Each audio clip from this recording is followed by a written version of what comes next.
The late afternoon light fell in uneven stripes through the slats of the garden fence. The fragrant scent of roses, thick with the promise of summer, wafted on a faint breeze, but the air held an undercurrent of something else, something colder, like the shadows themselves were hiding secrets. The garden, once a thing of tranquility and grace, had become the scene of an unsettling mystery. Miss Marple arrived at the house of Mrs. Elspeth Tisdale, a widow of some repute in the village of St. Mary Mead.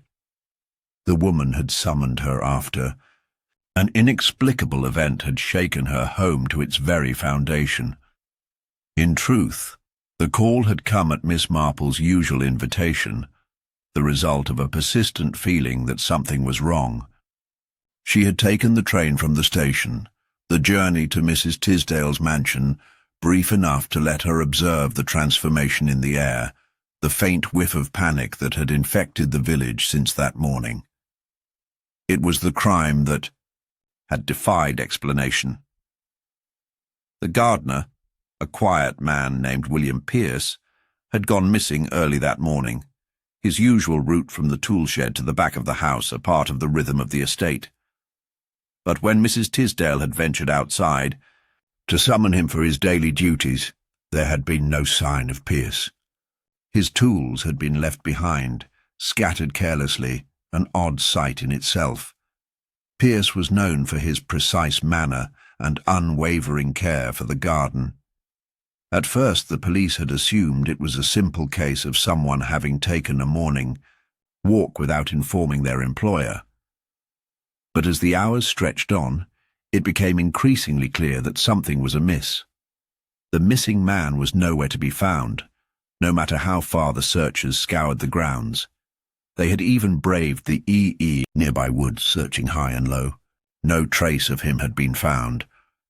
The only clue that could have possibly explained his absence was a peculiar one, a small, oddly shaped stone. It was lying in the middle of the path that led from the garden to the house, right where Pierce had always walked. It wasn't large, but its shape was strange, smooth, almost as though it had been carved, though it was unmarked except for one thing, a subtle indentation in the shape of a hand, as though someone had pressed down upon it. Miss Marple stood in the middle of the garden now, surveying the scene. Her sharp eyes took in every detail, every shift in the atmosphere. She had always been a keen observer, and nothing escaped her notice. The mansion, large and formidable, loomed over the garden, and the wind had begun to pick up, rustling the leaves of the nearby trees. It was almost as if the house itself was holding its breath, waiting for the next step. Miss Marple, Mrs. Tisdale greeted her at the door, her face pale, her once impeccable appearance now marked by a worry that ran deeper than she was willing to admit. "Thank you for coming. It's been a terrible day." Miss Marple nodded with understanding, her soft smile not quite reaching her eyes as she offered her condolences. "Tell me about it, Mrs. Tisdale. How did the morning unfold?" The widow led her through the back of the house, where the garden seemed to stretch on for miles, the flowers all blooming in vivid colours that seemed at odds with the grim situation. She pointed out the spot where Pierce had been last seen, and Miss Marple crouched down beside the odd stone. "It's strange," Mrs. Tisdale murmured, "isn't it? Pierce was a careful man, always paying attention to the smallest details. Why would he leave his tools behind? And that stone. What could it mean?" Miss Marple studied the stone, her fingers brushing its smooth surface. "The shape of it is indeed unusual, but I suspect the stone is not the clue itself, but rather something that has been left for us to find. It seems to me that someone wanted to draw attention to this spot, a misdirection, perhaps." "What do you mean?" Miss Marple stood up and turned to face Mrs. Tisdale, her eyes narrowing slightly. "I think the stone is not what it seems. Someone placed it deliberately to divert our attention. It's not a clue, but a distraction." Mrs. Tisdale frowned, not understanding. "But if that's true, then what happened to Pierce? Where could he be?" "Let us find out, shall we?" Miss Marple said softly, her voice unwavering. The investigation took a methodical turn, and as the day wore on, Miss Marple questioned everyone who had been near the garden that morning. The house staff were questioned first. A maid had seen Pierce near the hedgerows just after sunrise, but she had been too busy with her duties to pay much attention to him. A housekeeper, similarly, had seen nothing unusual. But then there was the gardener's wife, who lived in a small cottage by the far end of the estate. She seemed agitated when Miss Marple visited, constantly wringing her hands. She told Miss Marple that Pierce had been acting strangely the night before, though she couldn't put her finger on why. He had seemed jumpy, almost as if he were expecting someone. He did say something odd, though, the gardener's wife revealed. He said he had to leave, that he wouldn't be around much longer. But he didn't say why. Miss Marple's mind began to race as she connected the dots. What could this mean? Pierce's strange behavior, his disappearance, the clue in the garden, it all seemed to point to something deeper. But what? It was then that Miss Marple's sharp eyes caught a glimpse of something strange. Among the bushes, near where Pierce had been working, there was a series of faint, almost imperceptible footprints. They led toward the back of the mansion, hidden in the shadows. She followed the trail with precision, every step deliberate. It wasn't long before the prints stopped, abruptly, as if someone had been waiting for the right moment to vanish. There, nestled between two tall hedgerows, was a hidden door, one that Miss Marple had never seen before. It had been carefully concealed, almost as if it were meant to be overlooked. She hesitated for a moment, then pressed the door open, revealing a narrow, dimly lit passageway. Her heart quickened, but she didn't flinch. She had come to find the truth. At the end of the passage, she discovered something that made the hairs on the back of her neck stand on end. A small room filled with strange symbols, markings that made no sense. And in the middle, lying in the center of the room, was William Pierce. Only he was not the man he had once been. The mystery deepened. Miss Marple stepped carefully into the dimly lit room, her eyes immediately adjusting to the sparse, eerie surroundings. The stone walls, cold and uninviting, were covered in strange symbols, etched deeply into the surfaces as if something had tried to carve meaning into the very stone itself. But it wasn't the symbols that drew her attention, nor the faint scent of something metallic that hung in the air. It was the body of William Pierce.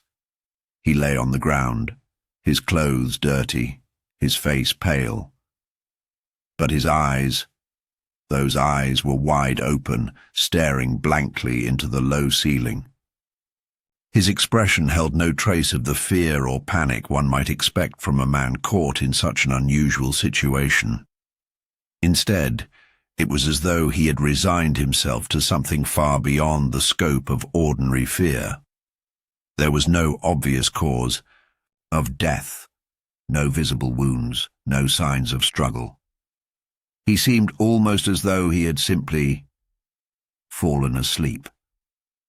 But Miss Marple knew better than to trust appearances. She turned to examine the room more carefully. It was small, barely large enough for a single person to lie down comfortably, and it had the feel of being forgotten, almost deliberately concealed.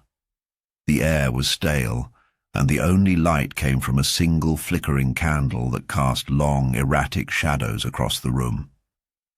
She stepped forward, her gaze flicking from one corner to the next, until her eyes finally landed on something that made her stop in her tracks.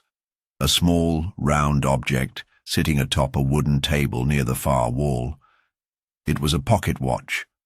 Not just any pocket watch, but a delicate gold one, shiny and new-looking, with intricate engravings along the edges. It seemed out of place here, in a room so bleak and lifeless. The watch was clearly of high quality, far too fine for someone like Pierce, who had never struck her as the type to possess such an item. It was the kind of watch that someone wealthy or important might carry. Miss Marple picked it up carefully, turning it over in her hands. It was still ticking, its hands moving with a slow but deliberate motion. But it wasn't the time that caught her attention. It was the initials engraved on the back. E.T. Elspeth Tisdale. Miss Marple's mind whirred with the implications. The widow had been the last person to see Pierce that morning. At least, that's what everyone had assumed.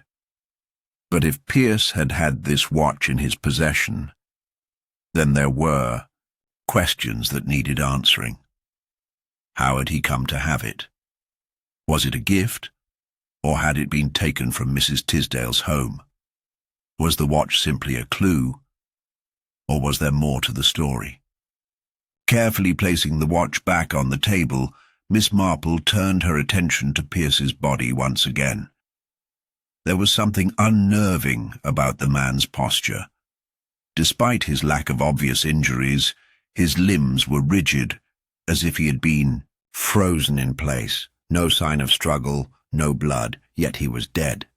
And his final position suggested something far stranger than a simple disappearance or a sudden accident. At that moment, the sound of footsteps echoed down the narrow passage, and Miss Marple turned just in time to see the first of the authorities. Arriving, the local constable, along with a couple of officers who had been part of the search earlier in the day. "Miss Marple, what are you doing here?" Constable Fielding asked, his voice tinged with concern. "This is a crime scene. You shouldn't be." He trailed off as his eyes landed on Pierce's lifeless form. The officers behind him shifted uncomfortably, but no one spoke. They had expected this, no doubt, but now that they were face to face with the mystery, there was an air of unease about them. Miss Marple said nothing for a moment, simply standing there, watching them with calm curiosity. They were professional, yes, but they were clearly out of their depth. Their eyes kept flicking between her and the body, unsure of what to make of it all. Finally, she broke the silence, her voice steady, but carrying a weight that none of them could ignore. "Have you found any signs of forced entry?" "No, that's because there are none. The door was locked from the inside, you see." Constable Fielding frowned. "But the watch?" "We'll have it checked, of course. There's no reason to assume—" "No reason to assume anything," Miss Marple interrupted, her tone cool, her gaze unwavering. "Except that this watch is precisely the kind of thing that's been overlooked." "But that's not what's important. No, what's important, Constable, is what it tells us. This watch wasn't on Pierce when he first disappeared, was it?" Fielding's brow furrowed, and he glanced at one of the officers, who nodded in agreement. "No, we didn't find anything on him at all." Miss Marple stepped toward the body, once more, her movements precise and deliberate. "So, tell me, why would Pierce be carrying this watch when he had no need for it? And more importantly, why was he brought here?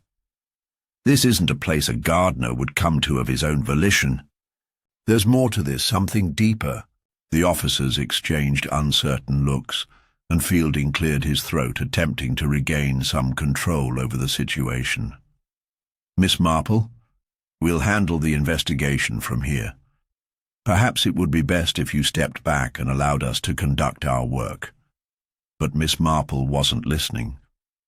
Her mind was already racing ahead, and she was piecing together something the authorities hadn't yet noticed. She stepped closer to the body, her fingers brushing against Pierce's stiffened wrist. Then she paused, looking down at his hand, with renewed attention. The gardener's hand, the very one that had left behind the odd-shaped stone in the garden, was clenched into a tight fist. Miss Marple gently pried open the fingers, revealing a crumpled scrap of paper, damp with the faint trace of sweat. She held it up to the light. A single word was written on it. "Help." Miss Marple's pulse quickened. It was an urgent cry. But from whom? Pierce himself or someone else? She turned to the officers. "The game is not over yet, gentlemen. There's more to this than you realize. I believe Pierce was trying to warn someone before it was too late." Fielding swallowed, his face pale. Warn someone? But who? And how? Miss Marple's eyes flicked toward the watch again. "A good question, but I think it's time we have a little talk with Mrs. Elspeth Tisdale." The atmosphere in the room grew tense as Miss Marple stood in front of the body of William Pierce, the crumpled note still clutched in her hand. The officers and constables shifted uncomfortably, their eyes darting from the body to one another. They had seen the evidence, a pocket watch, the strange position of the body, and now the note, and it was clear they were all grappling with a situation far beyond their usual scope. But Miss Marple was already moving, her mind working quickly. "Fielding," she said softly, her tone sharp, despite her outward calm. "We need to speak with Mrs. Tisdale. I believe she holds the key to this puzzle. But I must also suggest you gather the others, her staff, her neighbors, anyone who may have witnessed something unusual. We cannot afford to leave any stone unturned." Fielding hesitated for a moment, then nodded. He didn't argue, but instead gestured for one of the officers to accompany Miss Marple as she made her way back to the mansion. Outside, the bright sun had begun to dip lower in the sky, casting long shadows over the manicured grounds. It was a beautiful evening, but beneath the calm exterior there was an undeniable sense of unease. The walls of the house seemed to close in, and the garden, with its vibrant flowers, now felt more like a stage where a terrible drama was unfolding. As they approached the grand entrance, Miss Marple could see Mrs. Tisdale standing by the door, her posture unnaturally stiff. There was something about her presence that set Miss Marple on edge, a subtle yet unmistakable unease in the way she held herself, as though she were preparing to face something she could not avoid. "Mrs. Tisdale," Miss Marple greeted, her voice polite but firm. "Thank you for your patience. I need to ask you a few questions." The widow's face tightened at the mention of questions, but she quickly composed herself, offering a thin smile. "Of course, Miss Marple. Anything to help find poor William. I only wish I could be of more assistance." Miss Marple studied her, noting the slight tremor in Mrs. Tisdale's hands as she clasped them together, the way her eyes flickered just slightly when she spoke of Pierce. It was nothing overt, just enough to suggest that the widow's words were carefully chosen. "I understand," Miss Marple replied. "But I must ask you about the watch, Mrs. Tisdale. It seems that your pocket watch was found near Mr. Pierce's body. How do you explain that?" The widow's face shifted slightly and her smile faltered for a brief second.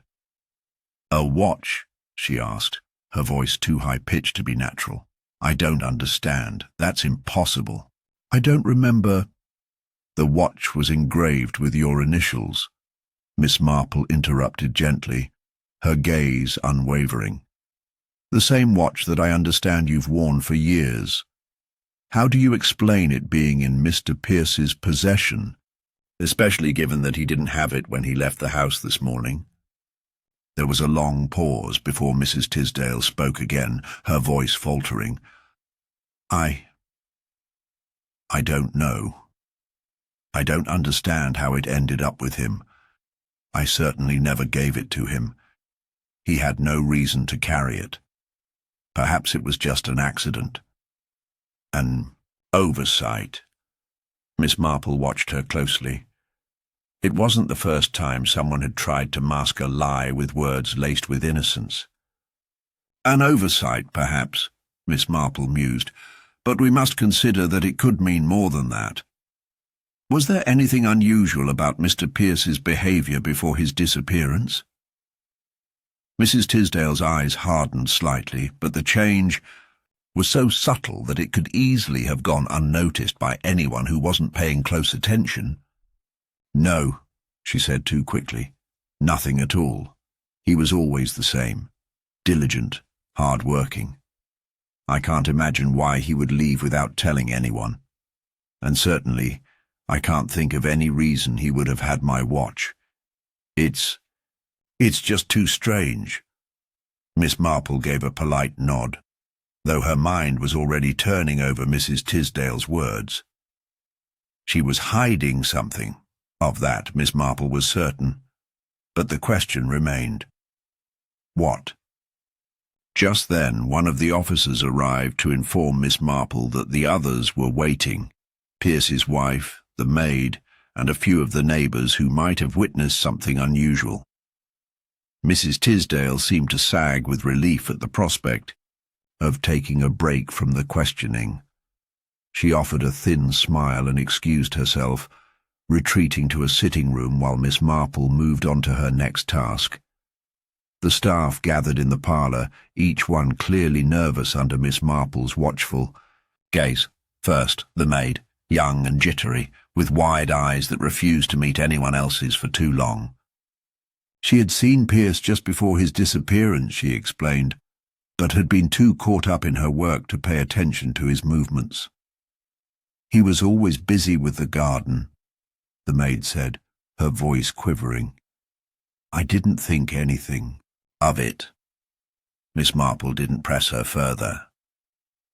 There was an innocence to the maid's demeanour, but it was clear she was hiding something. Her reactions were too quick, too scripted. There was more to her story, but Miss Marple would wait for the right moment to coax it out. Next came the gardener's wife, a middle-aged woman with a face hardened by years of labour. Her voice was low, almost mechanical, as she recounted her last conversation with Pierce the night before. "He said something strange," she told Miss Marple, her gaze never leaving her hands, which were folded tightly in her lap. "He said he had to leave, that something was going to happen, and he wouldn't be around much longer."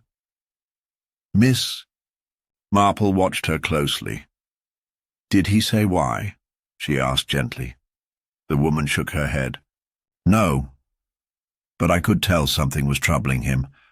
I asked if I could help, but he just walked off. It wasn't like him." There was something off about her statement, an odd hesitation when she mentioned asking if she could help.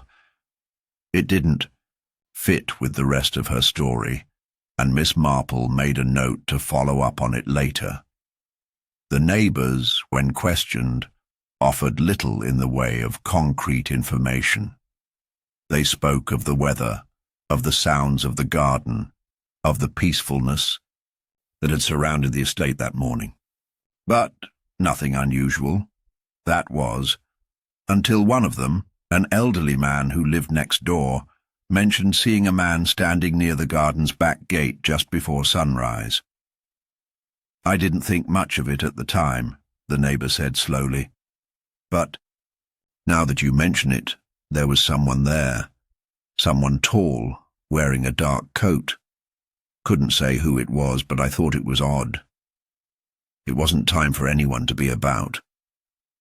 Miss Marple's pulse quickened. A figure, unknown, at the edge of the estate before dawn. It wasn't much to go on, but it was the first tangible lead that suggested someone else might have been involved. As she left the parlour, her mind raced. Small contradictions were emerging with each passing conversation. Contradictions that didn't make sense at first glance, but, when viewed together, suggested something far darker was unfolding beneath the surface. Someone was lying. And Miss Marple knew she was getting closer to the truth.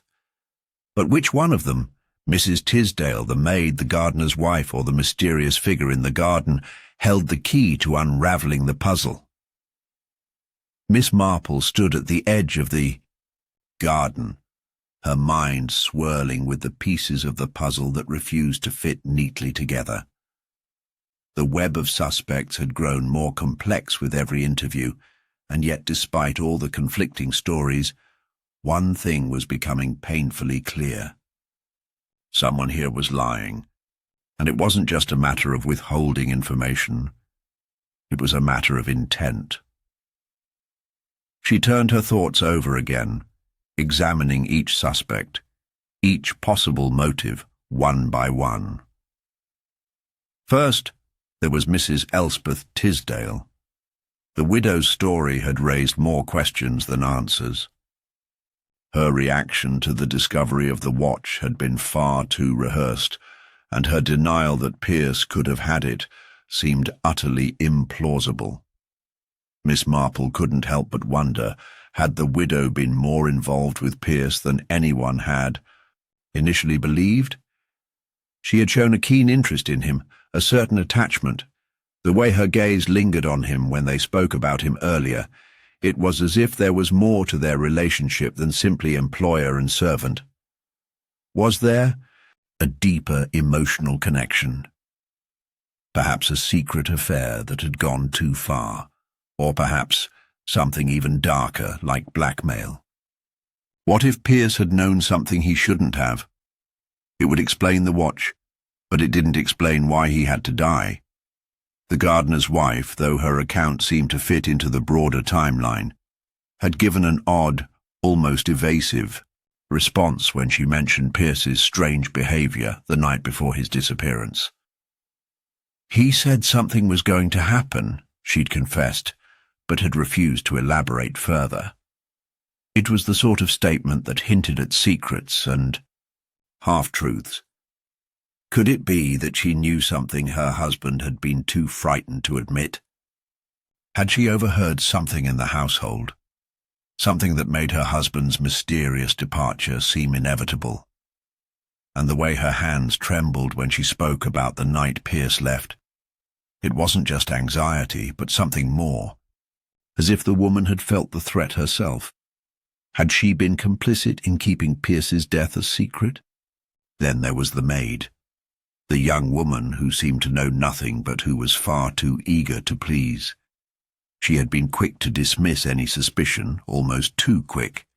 Her fear was palpable, but it was that fear, mixed with the jitteriness in her voice, that made Miss Marple suspicious. What did the maid know? She had witnessed Pierce shortly before he disappeared, and yet she couldn't recall anything specific. She was hiding something, but what? A secret about her involvement with Pierce? Or was it something to do with the strange figure the neighbour had seen in the garden at dawn? The neighbour's sighting of a tall figure near the back gate was a breakthrough, but it raised more questions than answers. Could the figure have been one of the household staff members, or perhaps a stranger altogether? Had Pierce been expecting someone? Was he involved in some illicit affair, or more likely a shady business deal that had drawn the attention of someone from outside the estate? The fact that the neighbour hadn't recognized the man suggested that this figure was no one from the immediate area. Miss Marple's thoughts turned briefly to possible outsiders, someone who had come to confront Pierce. But why? She looked up as Constable Fielding approached her, his face tight with frustration. "Miss Marple," he began, "we've checked alibis as best as we can. Mrs. Tisdale was in town with her sister when Pierce went missing, so she has an ironclad alibi. The maid and the gardener's wife both claim to have been inside the house at the time. No one saw anything unusual, and the neighbors, well, they've confirmed the man in the garden, but no one can identify him." Miss Marple nodded, tapping, her fingers against her chin. "Alibis are often the easiest lies to craft, Constable. It's in the small inconsistencies where we find the truth." Fielding shifted uncomfortably, clearly unsettled by the fact that Miss Marple was working circles around the investigation. "So what's your theory then?" he asked, his voice low but tense. "What are we missing?" Miss Marple took a deep breath, considering her next words carefully. "The motive, Fielding. Motive is everything. And I think we're tangled in a maze of motives, each more complicated than the last. I don't believe for a second that any of these people are entirely innocent, but I don't think we've yet found the true reason for Pierce's death." She paused, letting the words settle. "Mrs. Tisdale has the most obvious reason to be involved. But it's not love that ties her to Pierce. No, it's money. We must remember, she was a widow, and Pierce was loyal to her. If he knew something about her finances, perhaps something about her late husband's business dealings, or worse yet, something about her own secrets, it would give her plenty of motive to silence him. She had to protect herself. But there's another piece to the puzzle," Miss Marple continued. "The gardener's wife, she's hiding something. Pierce's strange warning the night before he disappeared. It makes no sense unless he was trying to protect someone. The gardener himself was too docile, too eager to please. But his wife, she's the key. Did Pierce know something about her? Perhaps something that would have ruined her reputation, or worse, her marriage." Fielding seemed to mull this over, rubbing his chin thoughtfully. "So you think it's possible the gardener's wife had a role in this?" Miss Marple nodded slowly. "It's entirely possible. But we mustn't forget the maid. She's young and frightened, and she has motives of her own, perhaps not as deep as the others, but it's there. Pierce had been close to her, and it's clear she was affected by his sudden disappearance. I believe she knows more than she's letting on." Fielding's gaze was skeptical, but Miss Marple could see the shift in his demeanour. He was starting to consider the possibility that they were all involved in some way. The pieces of the puzzle were no longer fitting together neatly. Every one of them had a reason to want Pierce dead, but each of those reasons felt incomplete. If only they could find that one elusive connection, the thing that tied it all together. Suddenly, the memory of the crumpled note clutched so tightly in Pierce's fist surged to the forefront of her mind. Help. The word had echoed in her mind ever since she had found it. Who had he been trying to warn? Was it someone within the household? Or was it someone from the outside world? Someone who had forced him to act in haste? Had Pierce been caught in a web of deceit too tangled for him to escape? Her eyes narrowed as a thought struck her with the force of a revelation. "Fielding," she said, her voice firm, "we must check the connections between the Tisdale's finances and the business dealings of Mr. Pierce. I have a feeling that the deeper we dig, the more we will uncover about the secrets that were lurking beneath the surface." Fielding hesitated, but then nodded, recognizing the conviction in her voice. He had no choice but to follow her lead.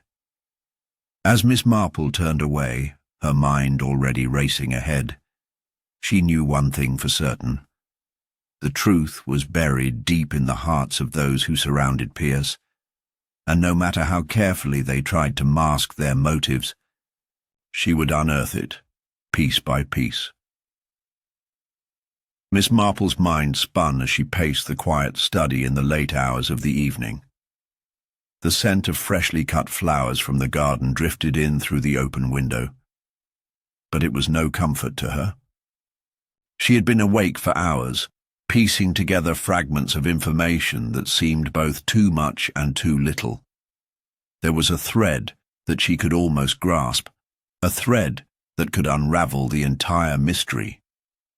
But something about it felt wrong, like a shadow lingering at the corner of her thoughts, just out of reach. It had been 2 days since Pierce's body had been discovered, and in that time the authorities had made what they believed was a breakthrough. The sudden discovery of a series of transactions tied to Pierce's involvement in the Tisdale's finances had caused quite a stir. A collection of letters, bills, and contracts, seemingly innocent enough, had been found in a hidden drawer in Pierce's desk. They pointed directly to Mrs. Tisdale as the source of a substantial financial strain. The papers, coupled with the discovery that Pierce had once threatened to reveal a damaging secret about Mrs. Tisdale's late husband, painted a damning picture. The evidence was enough to push Fielding and the rest of the officers to a conclusion. Mrs. Tisdale, desperate to keep her secrets buried, had orchestrated Pierce's murder. They believed that in an effort to protect her reputation and the family wealth, she had arranged for Pierce to be killed, her watch planted at the scene to frame the crime. The authorities were quick to announce it, too quick in Miss Marple's mind. She had stood quietly in the background as Fielding made the announcement, her eyes narrowing at the sudden rush to closure. There was something about it that bothered her, but she couldn't put her finger on what. The pieces fit, yes, but only on the surface. There were still too many inconsistencies, too many unanswered questions, and so Miss Marple had requested another round of questioning, though her request had been met with mild disbelief. After all, the case was closed. Mrs. Tisdale was the murderer, or so the authorities believed. But Miss Marple persisted, her calm demeanour belying the storm of doubt raging within her. She needed to hear more. She needed to understand why it all felt like a performance, a carefully constructed facade. The next morning, she gathered the remaining players, the maid, the gardener's wife, and the neighbours, each one seated, in the same parlour where the questioning had begun days earlier. The air was thick with tension, but Miss Marple's presence had a way of making everyone uneasy, even as she smiled gently. The maid entered first, and her eyes darted nervously toward the others. Miss Marple's eyes followed her, noting the way her hands trembled in her lap. "Tell me again," Miss Marple said softly, "about the morning Pierce disappeared. You've said that you saw him before he left. Did he say anything unusual?" The maid shifted uncomfortably, and Miss Marple could see the flash of fear that passed through her eyes. "No, nothing. He seemed normal, just like he always did. Nothing was out of place." "And the note?" Miss Marple pressed. "The note he was holding when he died. Did you know anything about that?" The maid bit her lip, her gaze flickering toward the window. "I don't know anything about it, Miss Marple. He must have written it before, I suppose. It doesn't make sense to me either." Miss Marple studied her for a long moment. There was something off about her story, something incomplete. The maid had been too eager to cooperate, too willing to answer without hesitating, but Miss Marple could sense that her story wasn't matching up with the details she had gathered elsewhere. Next came the gardener's wife. She was more composed, but Miss Marple could tell that she was trying to hold her composure. Her hands, though steady, seemed tense, and her posture was stiff. Miss Marple's first question was simple. "Do you recall anything unusual happening the night before Pierce went missing?" The gardener's wife hesitated, her eyes flickering to the door as if she were contemplating an escape. "Nothing out of the ordinary," she said, her voice almost too calm. "Just that he seemed worried, I suppose. He kept muttering to himself as he walked away, but it didn't seem like anything to be concerned about." "You didn't find it strange, then," Miss Marple continued, "that Pierce said he was expecting something to happen?" The woman's lips parted, but then closed again, as if a deeper truth was fighting to be revealed. "He didn't explain what he meant, but he did seem anxious. I thought it was just the weight of the business, you know. Perhaps he had problems with the Tisdales, or perhaps he knew something more," Miss Marple murmured, watching the gardener's wife closely. "What was he so afraid of?" The woman shook her head, the hint of distress creeping into her features. "I don't know, Miss Marple. I can't say. I just know that he had his reasons." And then, finally, there was the neighbor, the elderly man, who had first spotted the strange figure near the back gate. Miss Marple had been planning to visit him later, but in light of the developments, she felt it was time to ask him a few more questions. "Mr. Benson," she began, her tone casual yet insistent, "you said you saw a tall man by the gate the morning Pierce disappeared. Can you tell me anything more about him?" The neighbor's brow furrowed as he considered the question. "I couldn't see him clearly, Miss Marple, just that he was tall, wearing a dark coat. But I didn't think much of it at the time. It could have been anyone." Miss Marple fixed him with a penetrating gaze. "Could it have been someone you recognized? Was there something about his manner that seemed off?" The old man shook his head. "No, I didn't recognize him, but now that you mention it, there was something about his posture, the way he stood. It was almost as though he was waiting for someone." A spark of recognition flickered in Miss Marple's mind. Waiting for someone. But why would someone need to wait for Pierce so early? In the morning?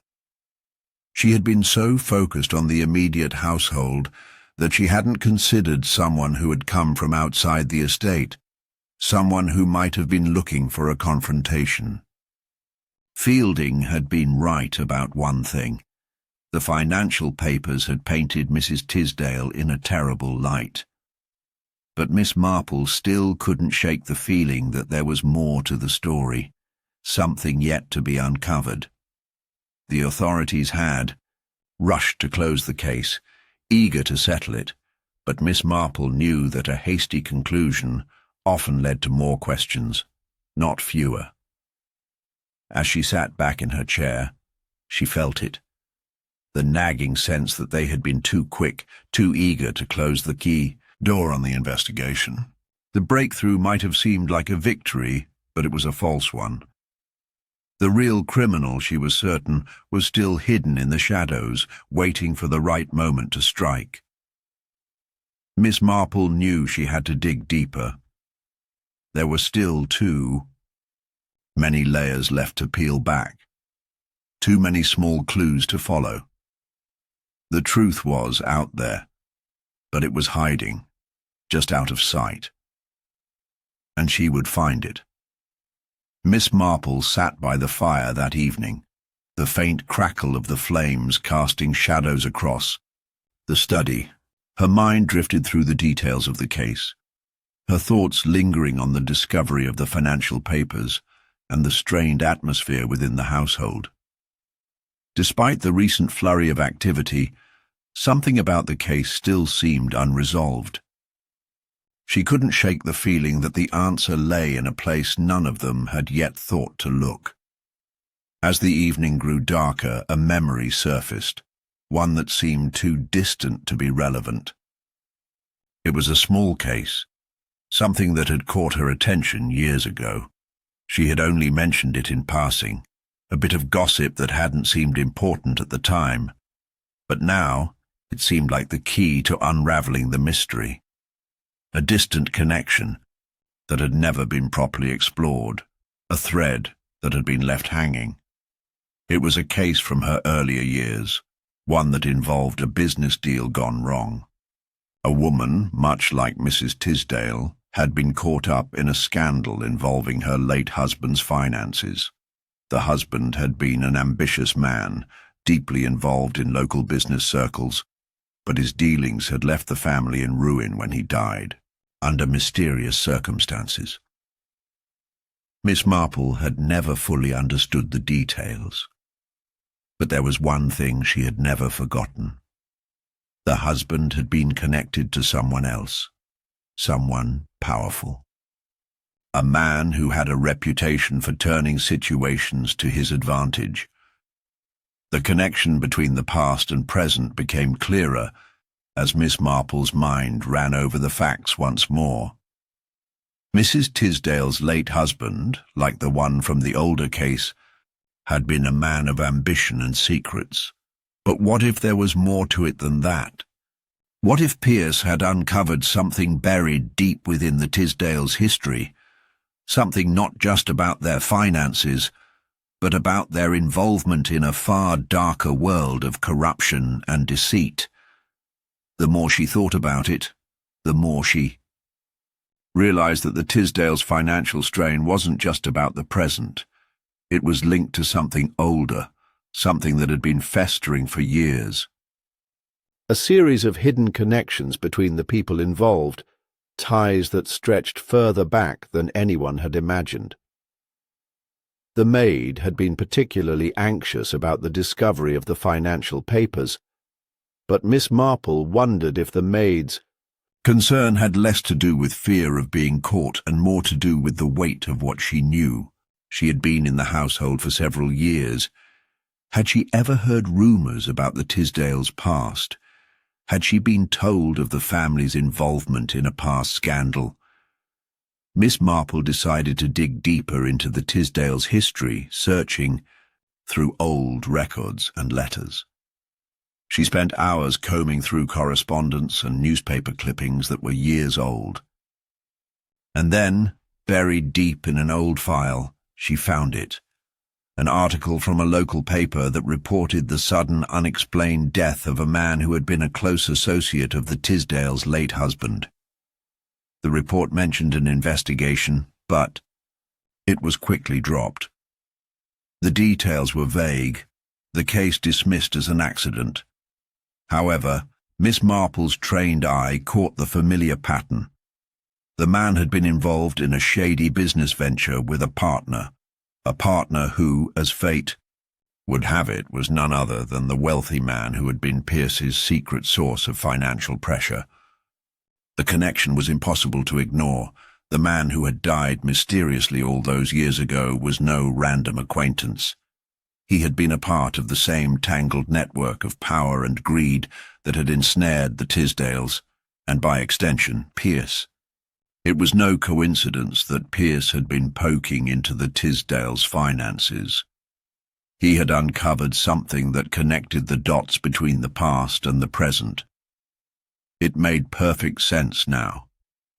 Mrs. Tisdale's reaction to the discovery of Pierce's involvement in the financial dealings was not simply about protecting her wealth.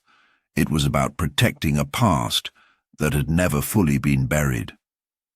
She had made sure Pierce couldn't expose the truth, resorting to drastic measures to silence him before he could unravel the story. But there was one more thing that Miss Marple couldn't ignore: the gardener's wife. Her anxiety, her strange silence when asked about Pierce's warnings, it all pointed toward someone else.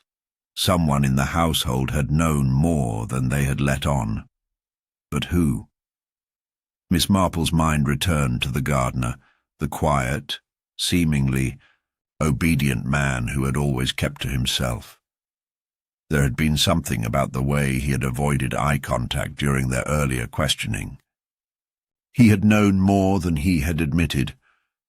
It wasn't just the maid or the wife who had something to hide. It was the gardener himself. As Miss Marple reviewed the timeline, something clicked into place. The gardener had been working for the Tisdales long before Pierce had arrived, but his loyalty had shifted when the Tisdales had fallen on harder times. Pierce had uncovered evidence that tied the gardener's old work with shady dealings from the past. Could it be that the gardener had once been a part of that same criminal network, a network that connected back to the mysterious death years ago? Had he worked with the late husband of Mrs. Tisdale, or perhaps with the man who had died under suspicious circumstances?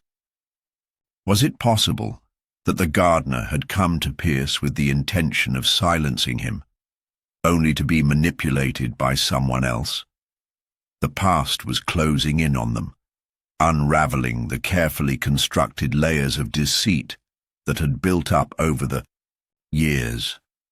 The Tisdales weren't just trying to protect themselves from the present. They were guarding a past that could ruin them entirely. The more Miss Marple pieced together the connections, the more she realized that the Tisdales weren't just hiding a financial secret.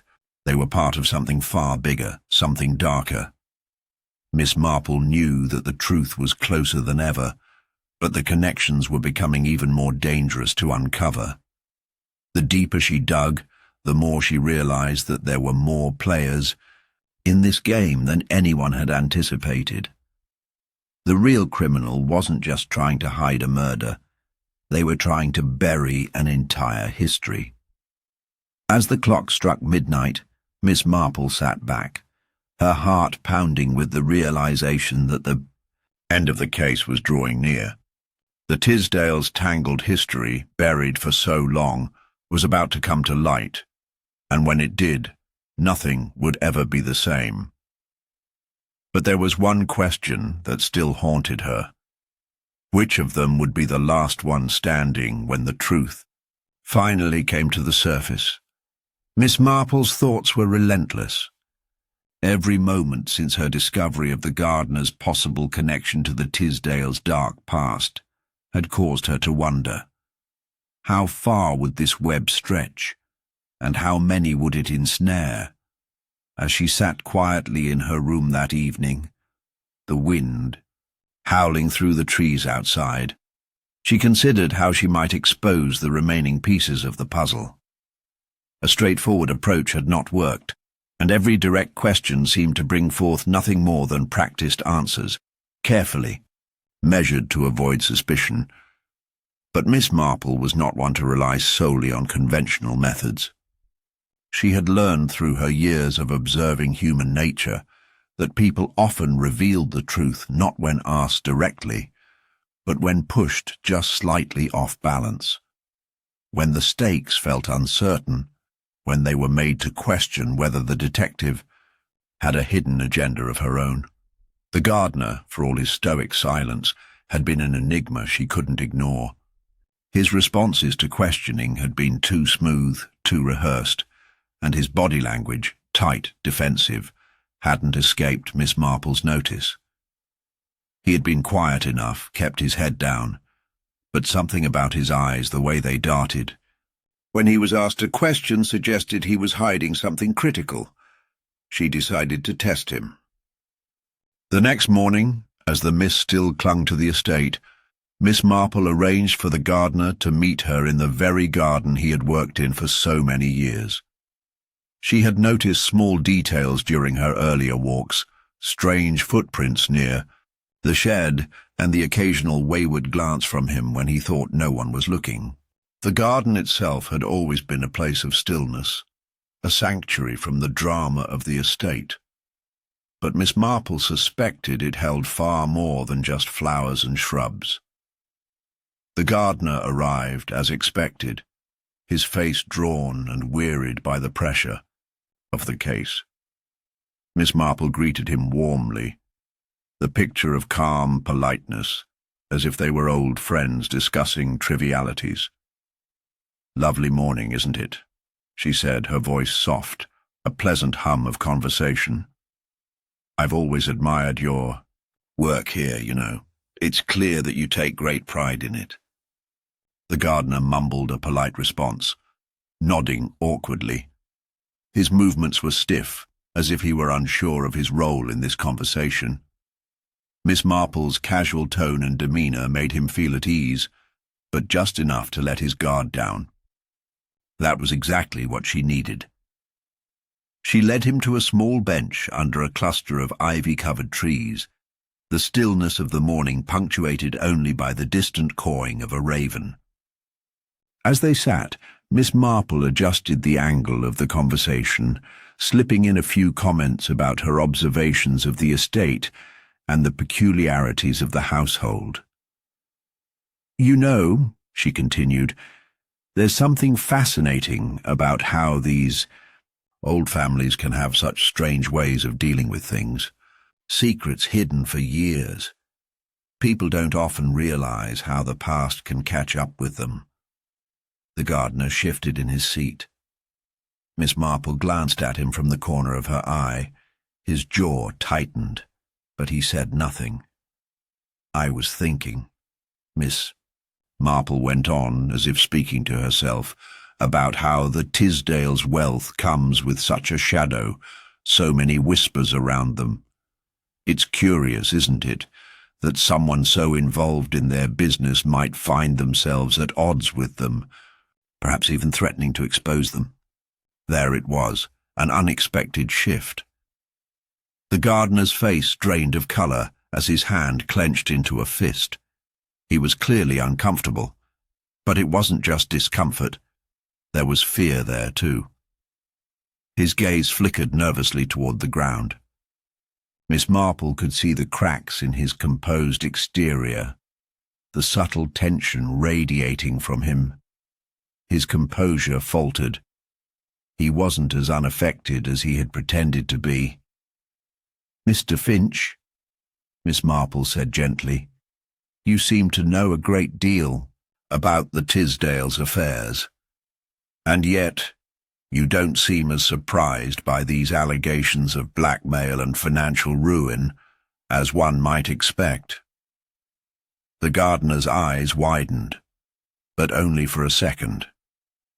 He quickly regained control, but Miss Marple noticed the tremor in his fingers as they rested on his lap. He had reacted, ever so slightly, but it was enough. He was hiding something crucial.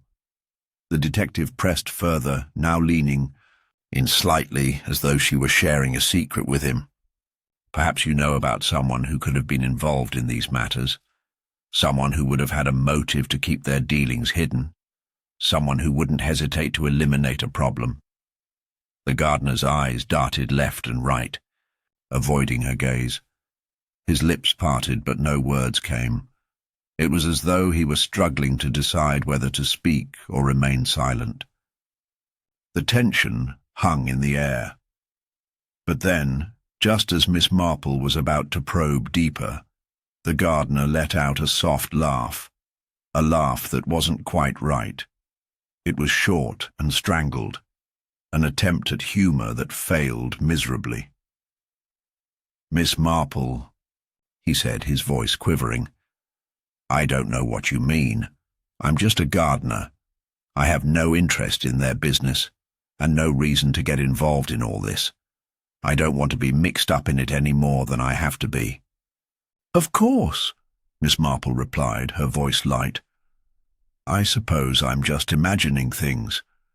I've seen so many cases, and sometimes I can't help but get caught up in the details." She stood up slowly, allowing the silence to settle around them. "It's just that I've noticed one thing. The way you've avoided certain details, as if you know more than you let on. Your behaviour, it's subtle, but telling. And I can't help but wonder." Before she could finish, the gardener stood abruptly, his face flushed.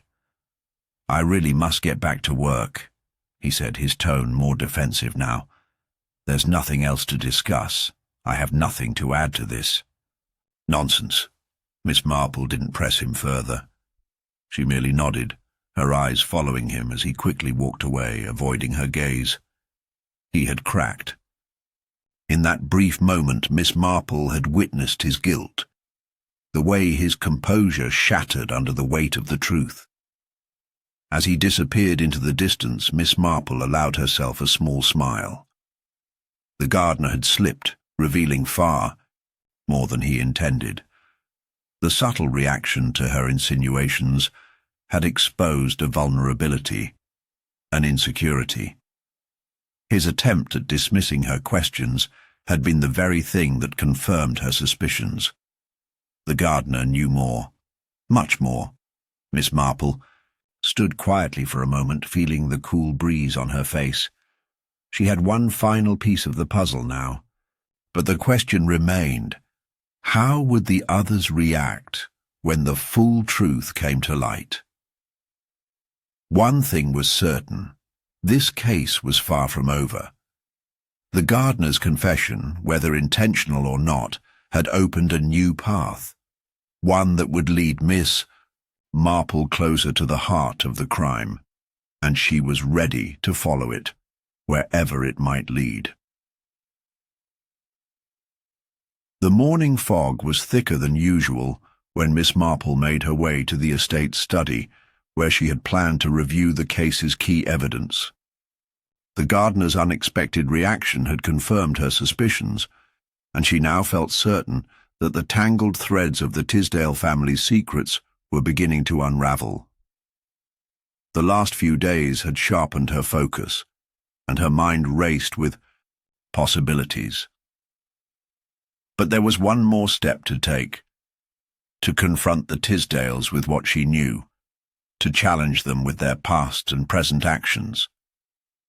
However, as she opened the door to the study, she froze. Something was wrong. The papers, those financial records she had spent so long analyzing, were missing. The neat stacks she had left out the night before were now scattered across the desk, but the crucial set of documents that connected the Tisdales to the mysterious dealings were gone. She stepped further into the room, her pulse quickening. The safe where the family kept their most sensitive records was still intact, its lock unbroken, but it had been tampered with. She knelt by the desk, examining the drawers. The files were still there, untouched.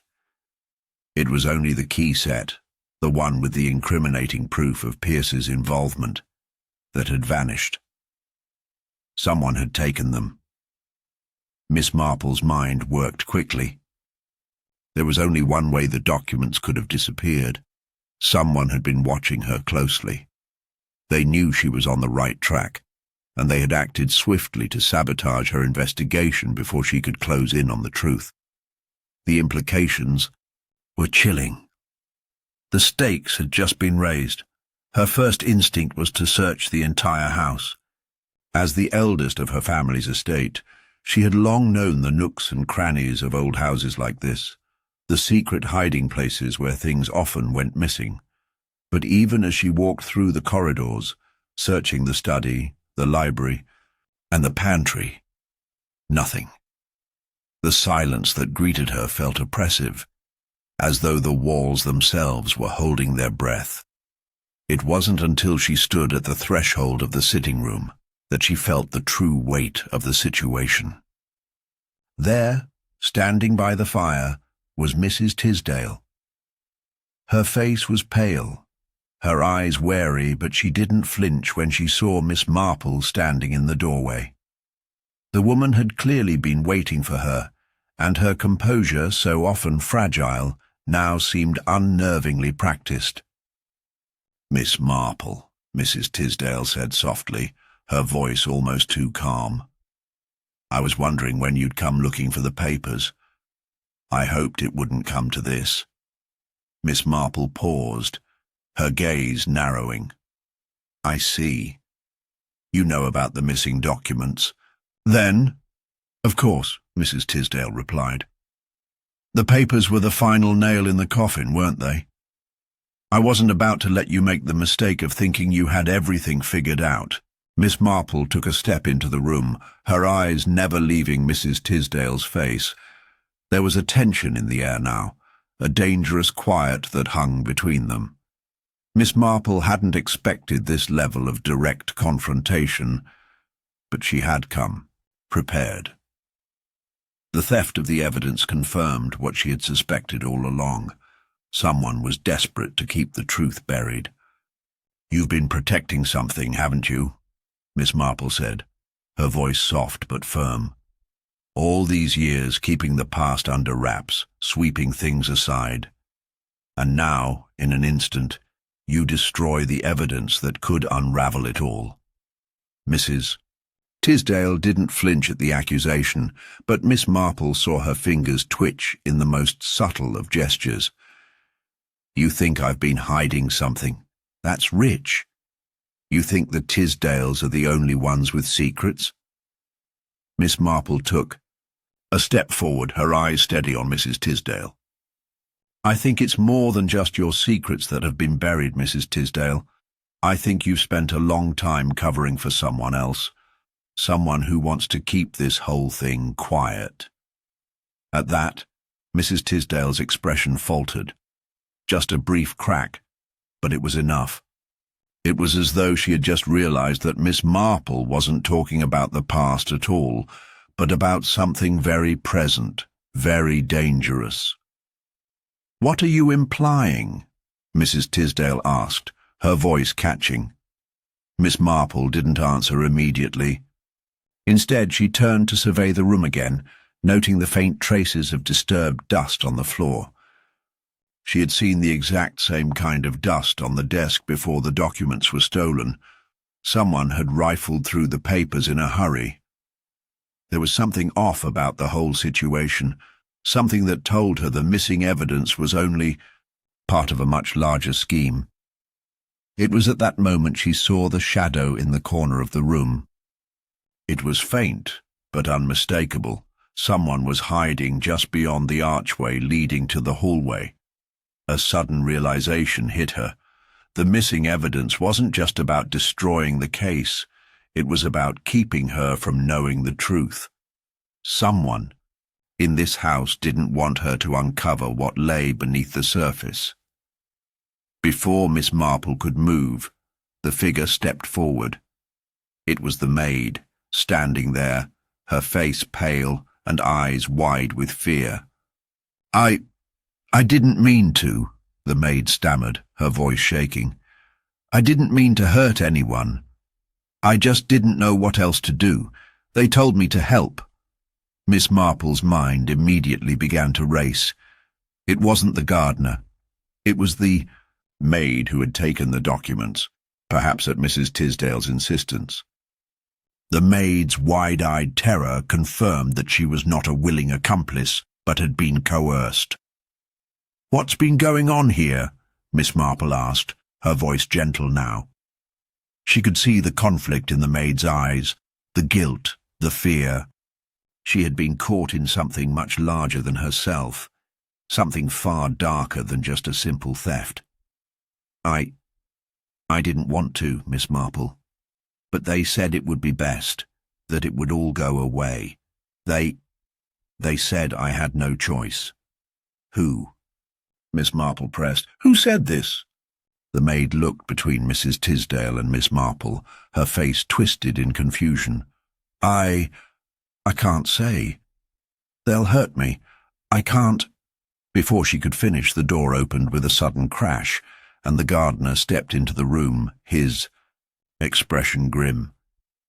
He had been watching from outside, perhaps anticipating the confrontation. He wasn't the one who had stolen the documents, but he had been waiting to see how things played out. "I think it's time we all had a chat, don't—" "You?"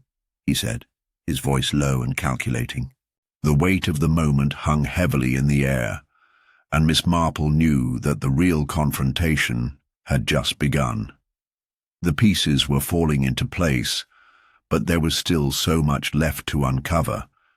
The evidence had vanished, but in its place, a more dangerous truth was emerging, and this time, no one would be able to stop Miss Marple from finding it. The tension in the room hung like a thick, suffocating fog. Miss Marple studied the gardener's face, noting the cold, calculating glint in his eyes. He wasn't surprised to see her. He had known exactly what had been happening. His involvement in the case was far deeper than Miss Marple had originally thought. "We've reached a delicate point," he said slowly, his voice low and steady. "I think you should be very careful, Miss Marple. There are more layers here than you realize." She didn't flinch at his warning. Instead, she took a step back, her mind already turning over his words, analyzing the situation. There was something in the gardener's tone that suggested he knew more than he was letting on. The maid, still standing there, her eyes wide with terror, seemed almost irrelevant. Now, she was caught in something much larger, a cog in a machine that had already begun to move without her. Suddenly, a sharp sound shattered the tension, a loud crash from upstairs, followed by a scream that echoed through the house. It was unmistakable. Another scream, this one higher, more frantic, filled with panic. Without thinking, Miss Marple's feet moved toward the staircase, her mind already working in overdrive. She could feel the rush of adrenaline, the steady thrum of her heartbeat in her ears, but she didn't allow it to break her focus. This was no longer just about solving a murder. Someone was trying to stop her from uncovering the truth. And, now they had escalated things, someone was in danger. The gardener's face was still unreadable as he followed her up the stairs. Mrs. Tisdale had disappeared into the hallway, likely to check on whatever had just happened. When Miss Marple reached the top of the stairs, the scene that greeted her made her blood run cold. There, lying in the center of the hallway, was the butler. His body twisted at an unnatural angle, blood pooling around his head. His eyes were wide open, but the life had long since drained from them. The scream had been his last, and now, the once sturdy manservant was nothing more than another victim. For a moment, Miss Marple could only stand there, her mind racing. The butler had been one of the few remaining members of the household who had been unaffected by the family's secrets. He had never seemed involved in any of the drama swirling around the Tisdales, always quiet, respectful. Yet somehow, someone had decided that he too needed to be silenced.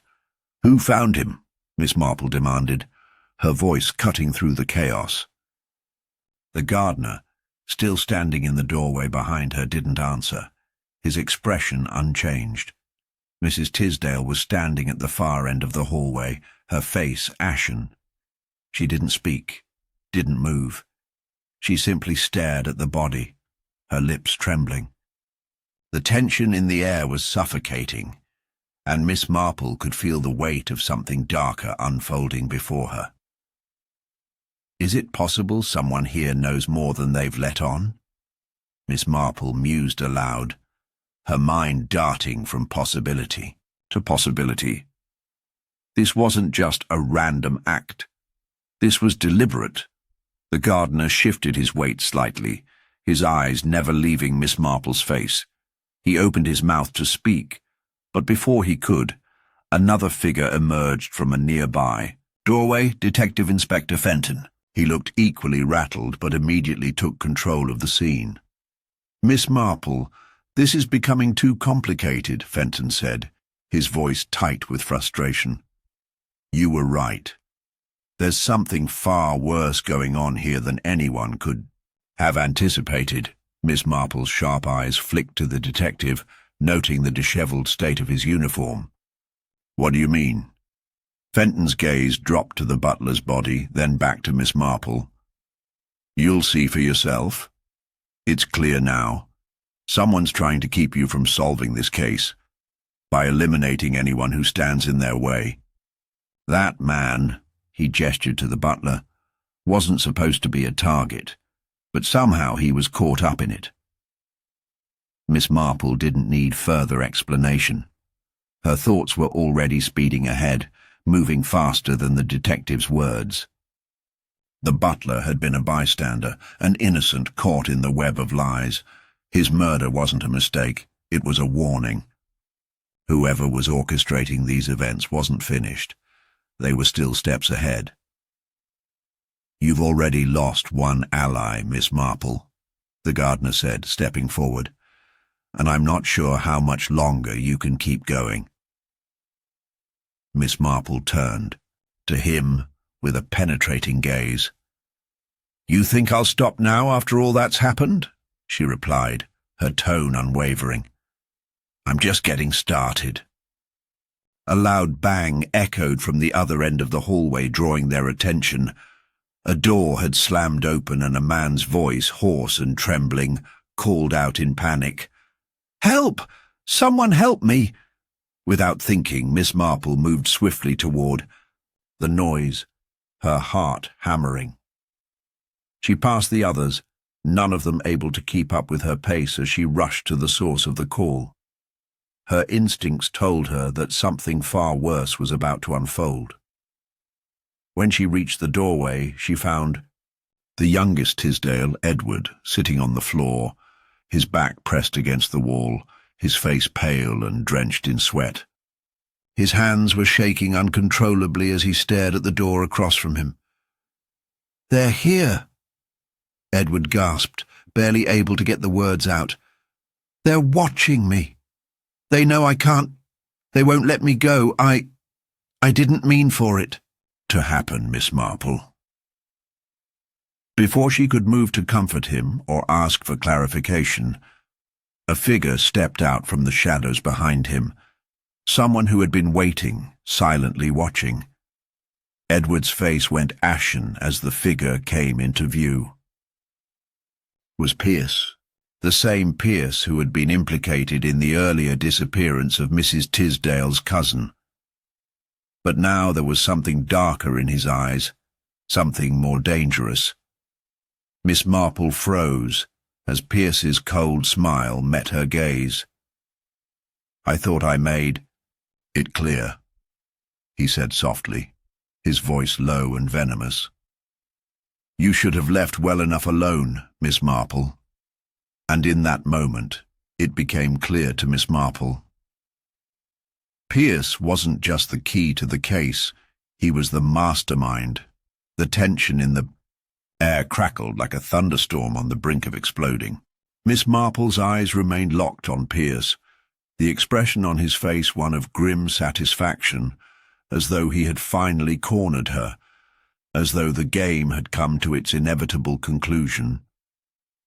But something about him unsettled her. He was too calm, too controlled, and that made her cautious. Edward, still trembling on the floor, seemed to shrink away from Pierce's presence, his eyes darting between Miss Marple and the man who now stood as a shadow in the doorway. "You don't know what you've unleashed," Pierce murmured, his voice almost affectionate, as though he were talking to a child. "You think you've pieced things together, but you've only scratched the surface. Do you honestly believe you've figured it out, Miss Marple, that you've found your answers?" Miss Marple didn't answer immediately. Her mind was already working, sifting through the chaos, the confusion, the half-formed suspicions that had begun to swirl around Pierce and the Tisdale household. But even as he spoke, she felt something click, a small piece falling into place. The pattern that had been invisible for so long now suddenly revealed itself to her with startling clarity. A comment from the gardener echoed in her ears. Something he had said about the Tisdale family. They always had their way, but they couldn't control the past. That had seemed like an odd remark at the time, but now it resonated deeply. Pierce had been around much longer than anyone had, realized, quietly woven into the fabric of this house's secrets. It was more than just the Tisdale family's fortune at stake. It was the twisted legacy that had haunted them for years. A legacy tied to something long buried. Pierce, sensing her shift in focus, seemed to enjoy watching her struggle to put it all together. He stepped forward, his movements almost predatory. "You see," he said slowly, "the Tisdales thought they were untouchable, but I've always known better. I've been waiting, biding my time." Miss Marple held her ground. "And waiting for what exactly?" "For the right moment," Pierce replied, his smile fading into something more sinister. "To finish what was started, long ago." The cryptic words sent a chill through Miss Marple, but she didn't let it show. She knew that this wasn't the time for confrontation, not yet. She needed to understand what had really happened, what thread had connected all the events that had unfolded. Then it hit her. The connection between the old, long-forgotten case, the one that had seemingly been irrelevant, and the murders that had followed. The thread wasn't just about money or revenge. It was about a secret, a stain that had been buried too deeply to be erased. The Tisdale family had a dark history, one that had been carefully hidden. The butler, the gardener, even Mrs. Tisdale herself, had all been pieces in this grand scheme, victims of their own past mistakes. Pierce wasn't just manipulating them. He was using their guilt and their fear to drive them to act. And what's worse, he had known how to manipulate the family's secrets, bending them to his will. The key had been in plain sight all along. The gardener's offhand comment about the past had been the first clue. The second was the photograph, the one Miss Marple had seen on the mantel in the study earlier. It had been tucked away, forgotten by everyone. But it wasn't just any photograph. It was a picture of the Tisdale family, taken many years ago, before a tragic accident that had killed one of their own. A death that had been ruled an accident, but one that had never been fully investigated. The pattern, Miss Marple realized, was all connected to that forgotten event, the one that had been buried by lies and deception. Pierce had been a part of it, one of the few who knew the truth. But why had he come back now, after all these years? Why had he waited for the Tisdales to fall apart? Do you really think you can get away with it? Miss Marple's voice was steady, but there was an undeniable edge of finality to it. Pierce looked at her, his eyes narrowing. "What are you implying?" "That you didn't just appear out of nowhere," she said, her gaze unwavering. "You've been here all along, playing your part, in a story that's older than anyone realizes." She turned toward Edward, who was still clutching his knees, too frightened to speak. "The accident all those years ago, the one that killed your uncle, it wasn't an accident, was it?" Pierce's smile flickered, but he quickly masked it with a tight expression. "You have no idea what you're talking about." "I think I do," Miss Marple countered. "The truth has been hiding in plain sight, hidden in the very secrets the Tisdale family tried to bury. The photo, the garden, the old stories about the tragic death. It was all connected, and you've been pulling the strings from behind the scenes." Pierce took a step back, his fingers twitching as if he were reaching for something. But Miss Marple wasn't finished. "You've waited all this time, and now you're trying to use the family's guilt to control them," she continued. "But there's one thing you forgot. The past can't stay buried forever. It always comes back. And it will this time, too." The atmosphere was thick with tension. For a moment Miss Marple thought Pierce might lash out, but instead he gave a low chuckle. "You really think you have me figured out?" he said, shaking his head. "The truth is, Miss Marple, the past isn't finished. It's still alive, and it's waiting for you to make your next move." And then, with a sudden motion, Pierce turned and vanished into the shadows, his figure disappearing down the corridor, leaving nothing but silence in his wake. Miss Marple stood there, processing the storm of thoughts that had just exploded in her mind. The missing pieces had been put together, the pattern had emerged, but it was not yet complete. There were still answers to find, more dark corners to explore. The final piece of the puzzle was just within reach. Miss Marple stood in the hallway, the echo of Pierce's disappearing footsteps fading into the stillness of the manor. Her mind was whirring, piecing together the last fragments of the puzzle. Everything she had discovered, the photo, the accident, the lies, all pointed to one undeniable truth. Pierce wasn't just a man with a grudge or a desire for power. There was something far more insidious driving him. As she turned back towards Edward, who was still crouched on the floor, his face pale with fear, Miss Marple felt the weight of the situation pressing down on her. She could sense that the young man was holding something back, something critical to unlocking the last piece of the mystery. "Edward," she said gently, her voice soft but insistent. "You've been quiet for too long. There's something you need to tell me.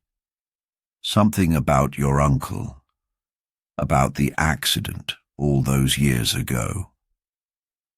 Edward flinched at her words, his eyes darting nervously to the door where Pierce had vanished, and then back to her.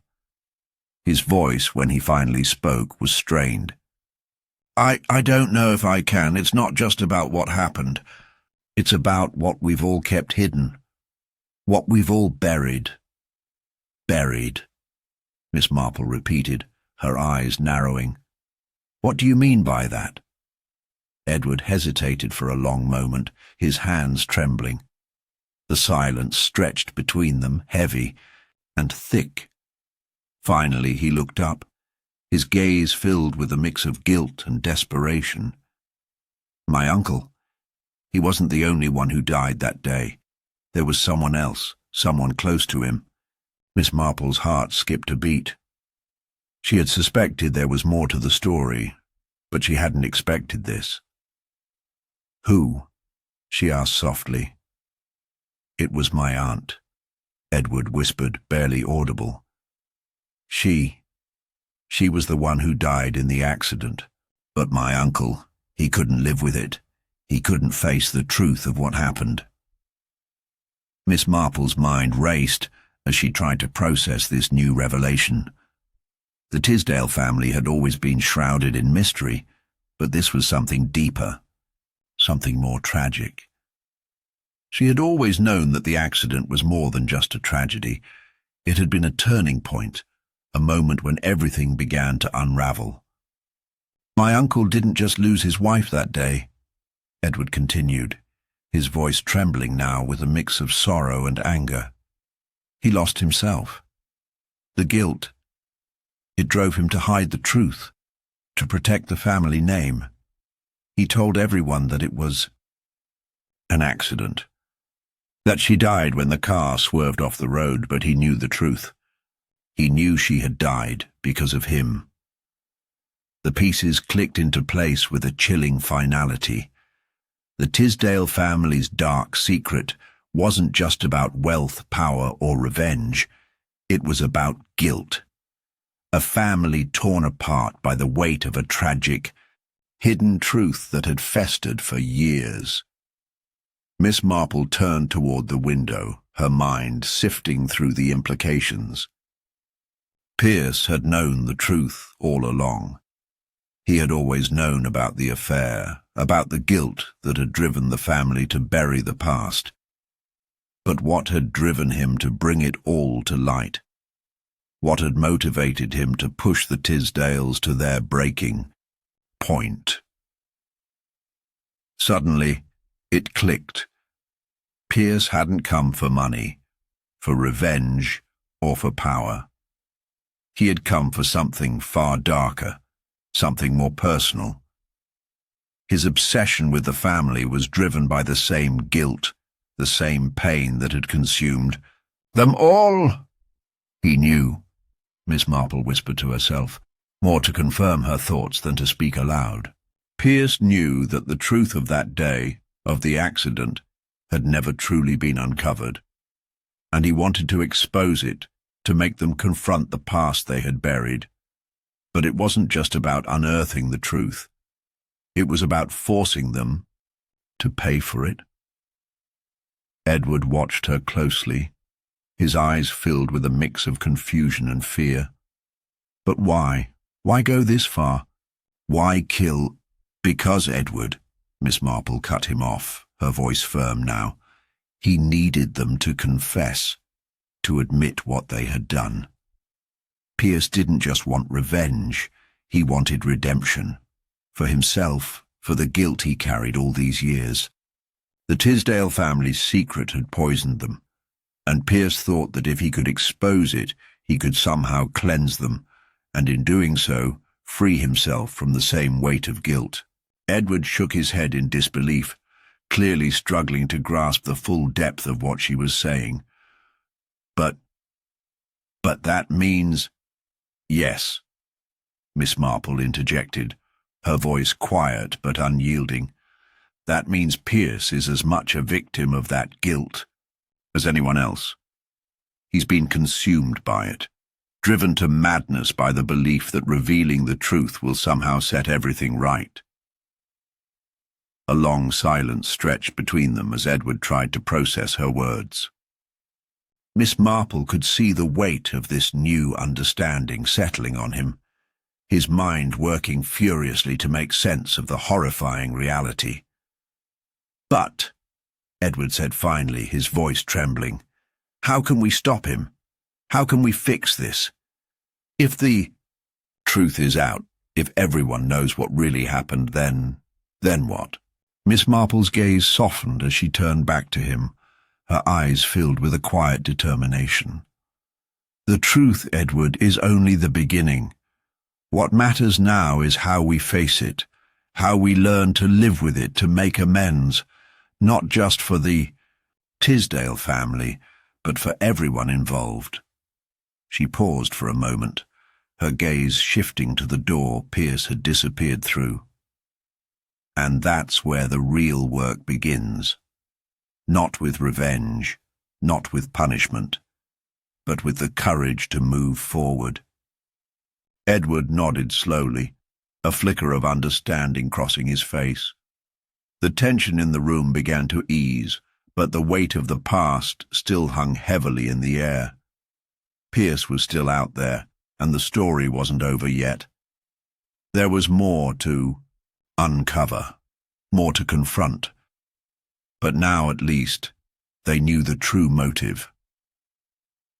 Miss Marple took a deep breath, ready for what lay ahead.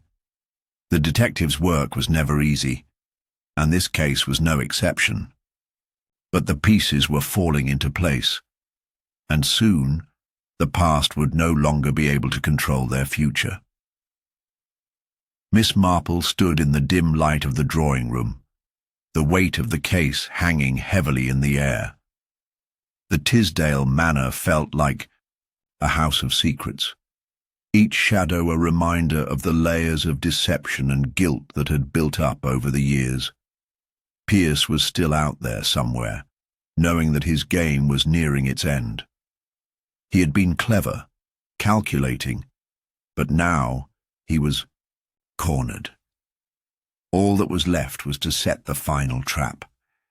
She had thought about this moment for days, weighing every possibility, every scenario. Pierce was a man driven by guilt, yes, but also by a need for control. He had carefully manipulated the situation, pulling the strings from behind the scenes. But now the tables were turning, and he was no longer the one calling the shots. Edward, had been with her for most of the preparations, his nervous energy palpable, but Miss Marple had kept her thoughts close to her chest. She knew the moment for confrontation would come soon, and when it did, Pierce would have no choice but to face the truth. "The trap is set," Miss Marple said softly, almost to herself, as she turned to Edward, who stood at her side. His eyes were wide with anticipation, uncertainty still clouding his features. "You're sure this will work?" Edward asked, his voice shaking just slightly. "I mean, how do we know he'll fall for it?" Miss Marple gave him a reassuring smile, though her own heart was beating faster now. "He will," she said simply. "Pierce thinks he's the one in control. He's been operating under the belief that he can manipulate everything, everyone, to suit his purpose. But I've learned enough about him to know that he cannot resist the opportunity to strike one last blow." Edward nodded, though he seemed unsure of the plan. Miss Marple couldn't blame him. He wasn't the one who had lived and breathed the case for days, seeing the subtle patterns, the small clues that had all pointed in one direction.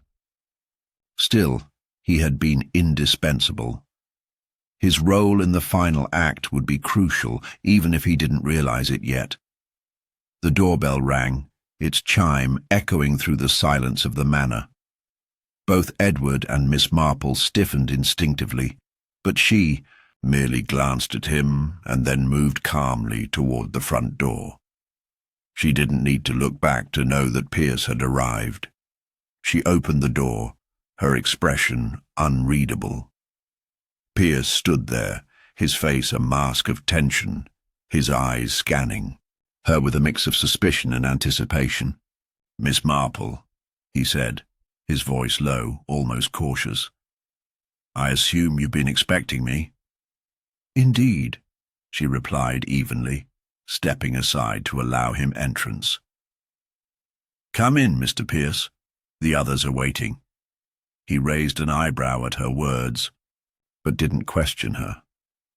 Miss Marple led him into the drawing room where Edward was already seated, his expression tense. Pierce's gaze flickered between them, and for a moment, Miss Marple could almost hear the wheels turning in his mind, trying to read the situation. He was a man who prided himself on his intellect, his ability to stay one step ahead. But Miss Marple was about to show him that there were still things he hadn't accounted for. "Have a seat, Mr. Pierce," she said, gesturing to the armchair across from Edward. He hesitated only for a moment before taking the seat.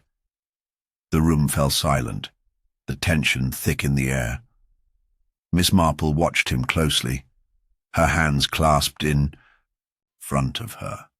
She didn't rush. She let him settle, let him think he still had control. "Shall we begin?" she asked finally, her voice smooth and calm. Pierce's lips twitched in a faint smile.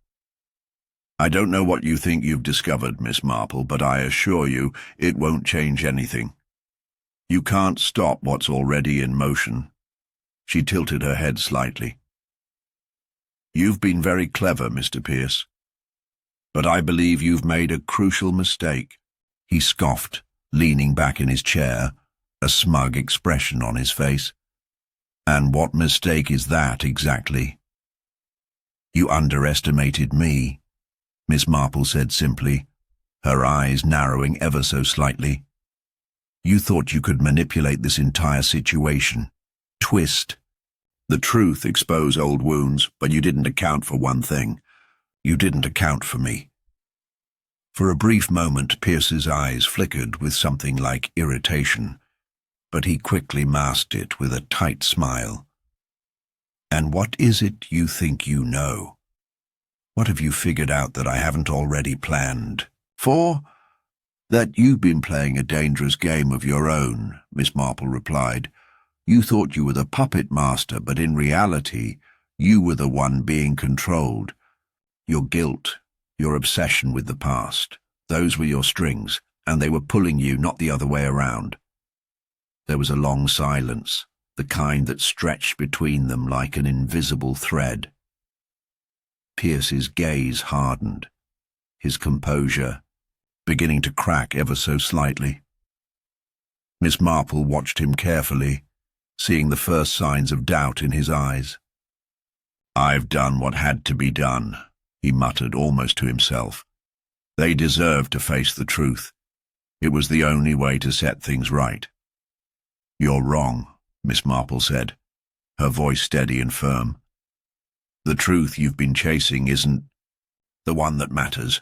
What you've been doing isn't justice, it's revenge, and now it's time to pay for that." Pierce's face twisted with fury, the mask of calm slipping entirely. He stood up abruptly, the chair scraping harshly against the floor as he advanced toward Miss Marple, his hands clenched into fists. "You think you've won? You think you've got it all figured out? You're just an old woman playing detective." Before he could finish, a sharp click rang out from behind him. Pierce froze, turning slowly to see Edward standing with a gun in his hand, the barrel pointed at him. Miss Marple had known from the moment they'd begun setting the trap that Edward's role would be pivotal, but even she hadn't expected him to have the courage to follow through. "Don't," Edward said, his voice unsteady but resolute. "Don't make this any worse than it already is." Pierce's eyes widened in disbelief, but Miss Marple wasn't surprised. She had anticipated the desperation in Pierce's reaction, the way his need to control everything would push him into a final, reckless move. "You think you can stop me?" Pierce sneered, his gaze darting between the two of them. "You don't understand. You'll never understand."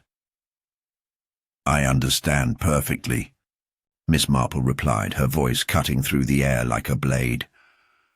"You were never trying to expose the truth. You were trying to bury it once and for all. And now, you'll face the consequences." As the room stood in a tense silence, the realization settled over Pierce like a cold shroud. The trap had closed, and there was no escape this time. For a moment, the only sound in the room was the soft click of the gun's hammer, the weight of the situation pressing in on all sides. Pierce stood rigid, his anger warring with disbelief as he met Miss Marple's eyes, finally seeing in her not just a wily old woman, but someone who had undone everything he thought he controlled. Yet just as the silence stretched taut, like a wire pulled too tight, something shifted. A noise, faint but there. The smallest creak from the hallway beyond, a footstep too careful to be unnoticed. Before anyone could react, the door to the drawing room swung open with a jarring force. In the doorway stood a figure neither of them had expected. "I think you've forgotten about me." The voice was smooth, dripping with familiarity, but it wasn't Edward's. It wasn't even Pierce's. The man who entered the room was tall, his features sharp, and his expression impossible to read. Pierce froze. His entire demeanor shifted, from the defiant arrogance of a man who had thought himself in control to a man suddenly desperate, betrayed by his own sense of superiority. His eyes widened in realization, but his mouth went dry as if the words he needed to say caught in his throat. Miss Marple, too, was taken aback, though she hid it more effectively. Her gaze flicked toward Edward, who had lowered the gun slightly, his expression a mixture of confusion and dread. Neither of them had expected this. I don't understand," Pierce stammered, his voice shaking now as he faced the new arrival. How?" The man stepped into the room, closing the door behind him. His face was familiar, But Miss Marple took a moment to place the details. Then it clicked. "Marcus," she said softly, as if the name had just unlocked a long-forgotten. Dordont, it was Marcus Tisdale, the younger brother of Eleanor Tisdale, who had been the central figure in this entire mess. A shadowy figure, he had largely stayed out of the public eye for years, keeping to the edges of the family business. He had never quite belonged, always content to let his sister take center stage. But now, his presence in the room shifted everything. Marcus's lips curled into a faint smile, and he gave Miss Marple a single, almost imperceptible nod. "Did you think it was Pierce all along, Miss Marple, that he was the mastermind pulling all the strings?" Pierce looked as if he might implode. His hands were trembling, and for a moment his chest heaved as though he were struggling for air. "No," he whispered, almost to himself. "It was never supposed to be like this." Marcus stepped forward, unbothered by the tension in the room. He was calm, poised, as though this were all part of a script that he had written long ago. "You were so consumed by your need for revenge, Pierce," Marcus continued, his voice carrying a chilling undertone. "You never stopped to consider the truth of your situation. You were always a puppet, just like everyone else in this house. Miss A." Marple's eyes narrowed as she absorbed his words. "So it was you all along, Marcus?" she asked, her voice cool and composed. "You pulled the strings. You orchestrated it all." Marcus chuckled darkly, a quiet laugh that didn't quite reach his eyes. "Oh, Miss Marple, I think you're being too kind. I didn't just orchestrate things. I made sure they happened. Pierce wasn't the one who killed Eleanor. It was me." The revelation hit like a thunderclap. Pierce recoiled, stumbling backward, his eyes wide with disbelief. "You... what?" Marcus tilted his head, his gaze still unwavering. "Yes, you were. Just a convenient tool. I had to make sure the truth came out, that the family's shame would be known. And then I needed you to carry out my little game. But you failed, Pierce. You failed because you never understood what really motivated me." Miss Marple, ever the keen observer, had a moment of clarity. She could see it now. The motivations, the subtle signs she had missed at first. It wasn't just about revenge or greed or old family feuds. No. Marcus Tisdale had manipulated the situation from the shadows, using both Pierce and the others as pawns in a game too complex to even fully understand at the outset. He had staged the whole thing, and Pierce had taken the bait thinking he was the one in control. "I don't believe it," Edward whispered, more to himself than anyone else. "You were the one behind it all." Marcus's smile was cold, devoid of any remorse. "Of course I was," he said, as though the answer were obvious. "All these years I've watched everyone, manipulated every little detail. No one ever suspected me. I was too good at hiding in plain sight." Pierce shook his head, his breath ragged. You told me it was over. You said the past would stay buried." His voice cracked, disbelief thick in his tone. "Ah, yes," Marcus said, taking a step closer to Pierce, his voice almost soft. "But you were too blinded by your obsession to see the truth. The truth is, I needed Eleanor dead. I needed to bury the family's secrets once and for all. The inheritance, the power, it was all secondary. I never wanted the title, the money. But if Eleanor kept breathing, she would have exposed everything." Miss Marple stood still, taking in every word. The pieces were starting to fall into place, all the little discrepancies she had noticed, the subtle clues. Marcus had orchestrated a long game, carefully placing himself in the shadows where no one would look. And Pierce had been his unwitting accomplice. The real mastermind had been here all along, hiding behind the scenes, manipulating everyone. "How did you know?" Miss Marple asked, her voice steady now. "How did you plan for this moment?" Marcus gave her an almost pitying look. "Because I knew you'd figure it out eventually. I knew you wouldn't stop until the truth came to light. But you were too late, Miss Marple. Too late to stop me." Miss Marple's eyes hardened. "It's never too late, Marcus." With that, she motioned to Edward. He stepped forward, raising the gun again, this time with more confidence, his hand steady. Pierce, still stunned, seemed to fade into the background as Marcus's face twisted into something darker, more dangerous. "You think you've won?" Marcus said, his voice dropping to a low, almost predatory tone. "It's not over, not yet." But Miss Marple wasn't moved by his threats. She knew the game was up. Marcus had played his part. Now it was her turn to close the book on this twisted chapter. The tension in the room was unbearable. Marcus stood, his smile fading into a thin, tight line, as Edward kept the gun trained on him, his finger just brushing the trigger. Pierce, still reeling from the bombshell revelation, looked on with a mixture of disbelief and fury, unsure of whether to speak or remain silent. Miss Marple's eyes never left Marcus.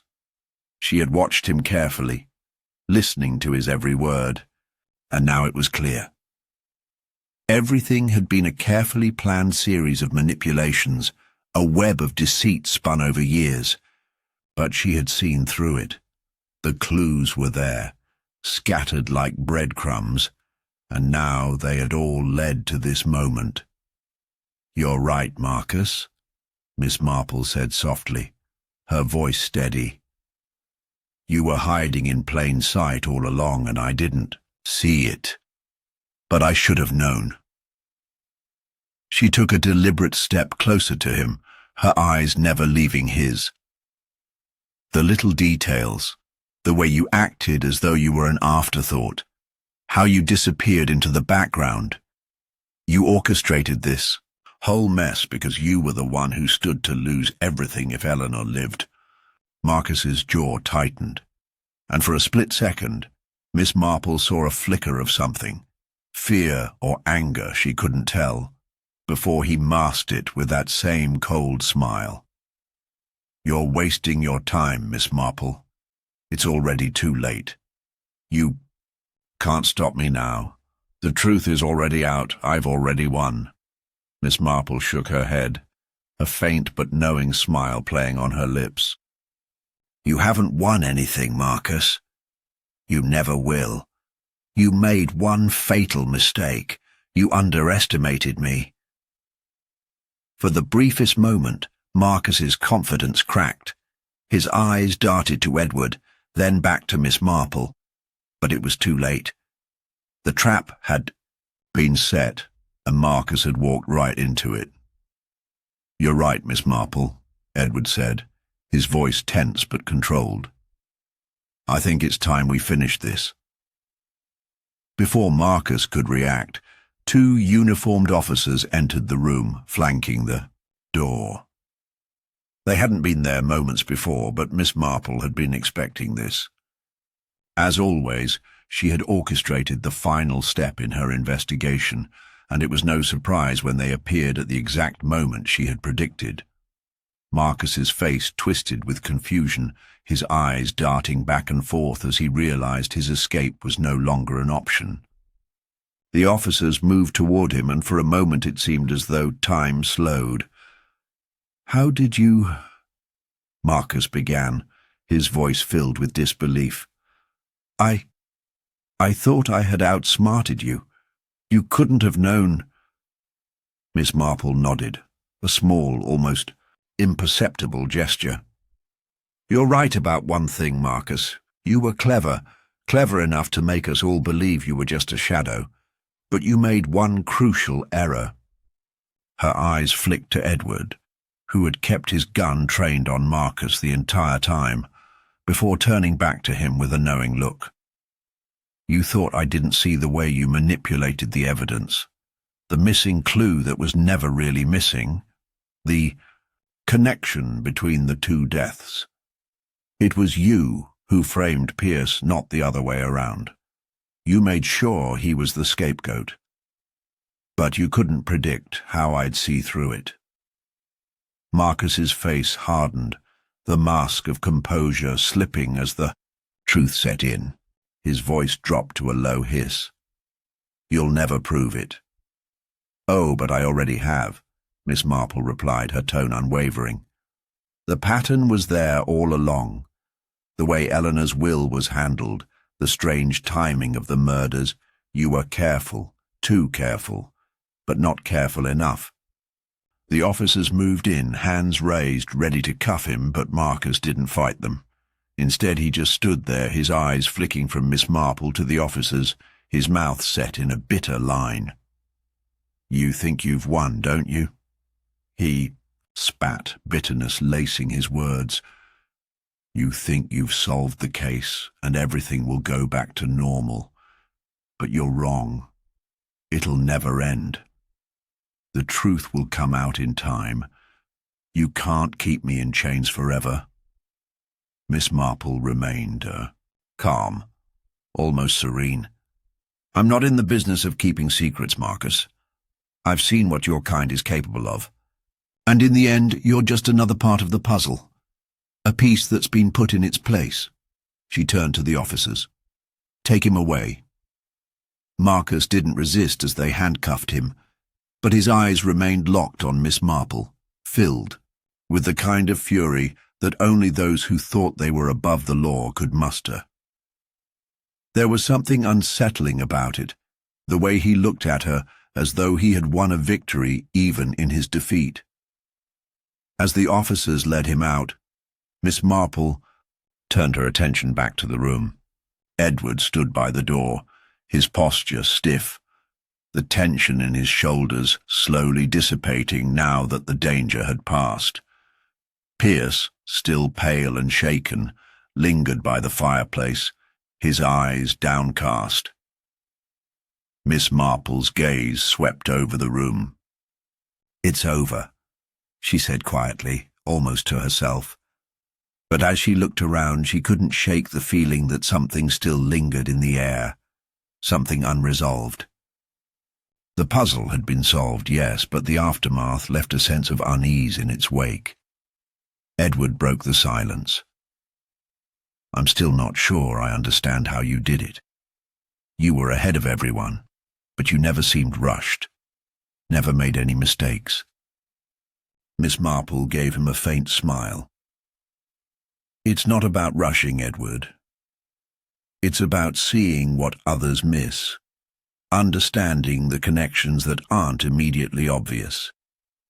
The key to any mystery, you see, is not just in finding what's hidden, but in realizing that the smallest details, the ones others overlook, are the ones that matter the most."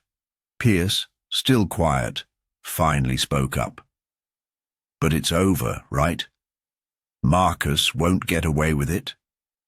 Miss Marple turned to him, her eyes softening, just slightly. "No, justice will be served, but it's never quite as simple as that, is it? There are always more pieces to the puzzle, more stories untold." She paused, as though considering something far beyond this particular case. "And sometimes," she continued, "justice isn't just about punishment. It's about understanding why it happened in the first place." The door clicked shut behind Marcus and the room fell silent once again. The case had come to a close, but in Miss Marple's mind the work was never really finished. There was always another mystery lurking just beneath the surface, waiting to be unraveled. And as she turned to leave, she couldn't help but feel the faintest whisper of another puzzle on the horizon. The night had fallen, casting a cool shadow over the estate as Miss Marple made her way down the long gravel path. her steps slow and deliberate. The case, though resolved, had left a lingering weight in the air. Marcus was behind bars, the truth had come to light, and justice would be served. Yet, as she walked, she felt a gnawing unease, a sensation she knew all too well. The feeling that something was still not quite right. She could hear the rustle of the wind in the trees, the soft murmur of the night settling in around her. But beneath it, there was an odd quiet. Even the birds had stopped singing.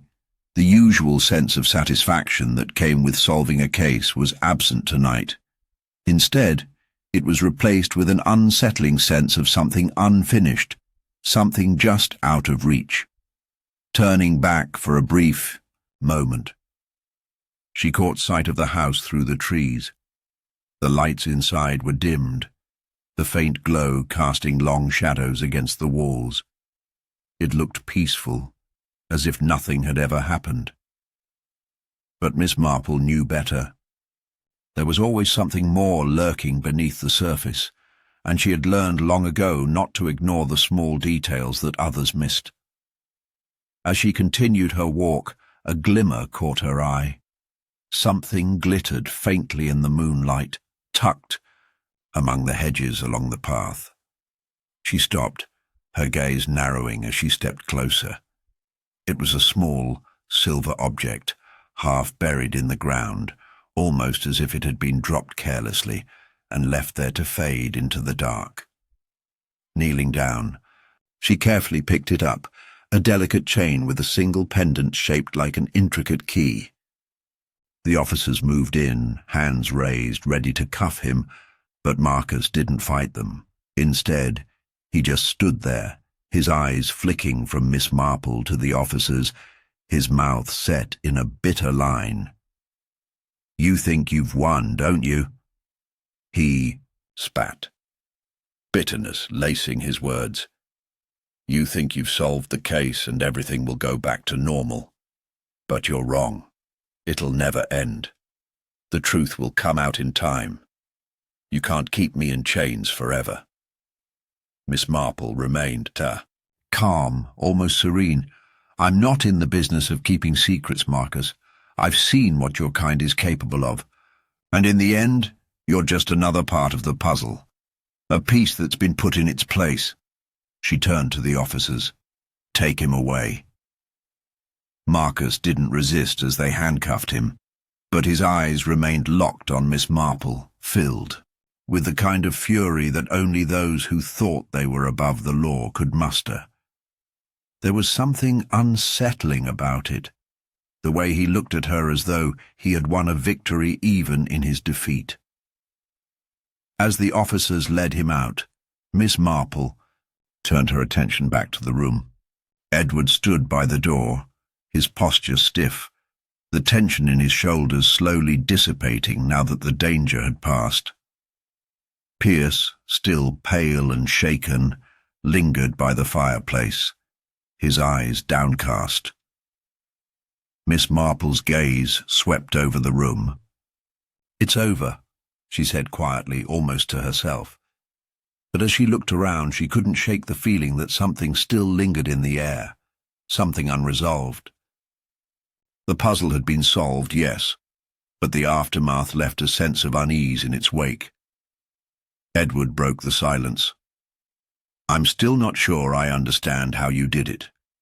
You were ahead of everyone, but you never seemed rushed, never made any mistakes." Miss Marple gave him a faint smile. "It's not about rushing, Edward.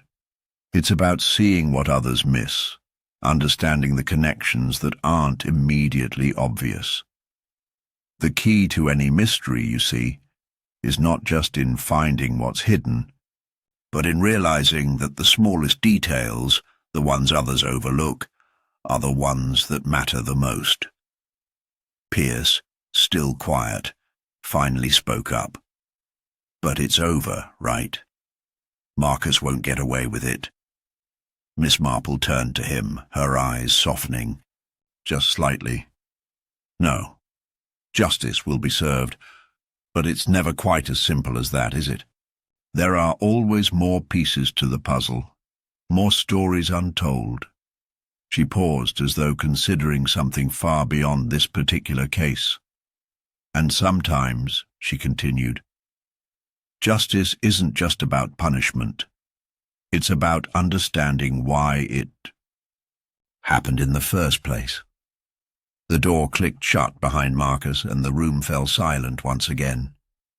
The case had come to a close, but in Miss Marple's mind, the work was never really finished. There was always another mystery lurking just beneath the surface, waiting to be unraveled. And as she turned to leave, she couldn't help but feel the faintest whisper of another puzzle on the horizon.